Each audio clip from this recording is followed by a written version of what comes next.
Hello guys, আসসালামু আলাইকুম। সবাই কেমন আছেন? আশা করি সবাই ভালো আছেন। আজকে চলে এসেছি নতুন একটা ভিডিও নিয়ে। আজকে আমরা শিখবো ল্যাপটপে কিভাবে ল্যাঙ্গুয়েজ ভাষা চেঞ্জ করতে পারবেন, আবার কতগুলো ভাষা অ্যাড করতে পারবেন। আমি এখানে সার্চ অপশানে চলে যাব। সার্চ অপশানে যে ল্যাঙ্গুয়েজ ফুল ফর্ম লিখতে হবে না, অর্ধেক লিখলে এখানে ল্যাঙ্গুয়েজ সেটিং চলে আসছে। এখন আমি সেটা ওপেন করে দিব।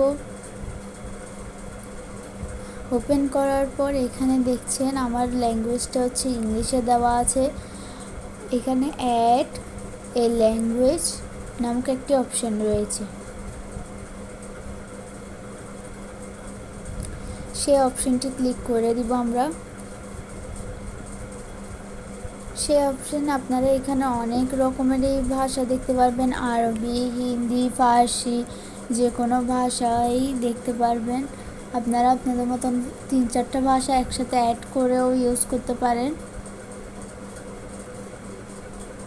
অথবা ভাষার নাম লিখে তারপর সার্চ করতে হবে। ভাষা সিলেক্ট করার পর নেক্সটে সিলেক্ট করব। নেক্সট হওয়ার পর ইনস্টলে সিলেক্ট করলে আমার ভাষাটা হয়ে যাবে। এখন আমার এখানে কী কী অ্যাপ ইনস্টল আছে তা আনইনস্টল করে দেখাবো। এখানে পাশে 3 ডট আছে, সেখানে আনইনস্টল লেখার কথাটা ওঠে, সেটা দিয়ে আনইনস্টল দিলেই আনইনস্টল হয়ে যাবে।